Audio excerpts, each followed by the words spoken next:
दौलत अगरचे इंसान की खुशी में इजाफा करती है, मगर ये लाजमी तौर पर दायमी खुशी का सबब नहीं बनती। बहुत से करोड़पति ऐसे हैं जिनको सुकून की नींद नसीब नहीं, जिनके घर अदम तवज्जो की वजह से बिगड़ गए, बच्चे बिगड़ गए, उनकी सारी तवज्जो दौलत की हुसूल की तरफ लगी रही, जिसकी वजह से बीवी बच्चे उनकी मोहब्बत से महरूम रहे। अमीर लोगों के बच्चों के पास दुनिया की हर सहूलत मौजूद होती है, हर बच्चे का अलहदा कमरा, कमरे में टीवी, बच्चों के लिए अलहदी गाड़ी, मगर ये बच्चे वालिदैन की सच्ची मोहब्बत से महरूम होते हैं। तो यहाँ ये बात साबित होती है कि दौलत से बैरूनी खुशियाँ और वक्ती लज्जतें तो ज़रूर हासिल की जा सकती है, मगर सुकून कल्ब नहीं। लेकिन याद रखो कि दौलत कोई बुरी चीज़ नहीं।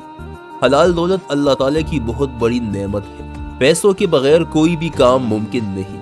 अगर दौलत को नेक और अच्छे कामों में खर्च किया जाए तो सुकून कल्ब हासिल करने का बहुत बड़ा जरिया है। दौलत के बगैर कुरान मजीद की इशाअत, मस्जिद की तामीर और दीन की तबलीग भी नहीं कर सकते। हदीस शरीफ का मफहूम भी है कि गुर्बत इंसान को कुफर तक ले जाती है। जब हमारे पास दौलत हो तो हम सरकारी अस्पताल में धक्के खाने के बजाय प्राइवेट अस्पताल में बेहतर इलाज कर सकते हैं।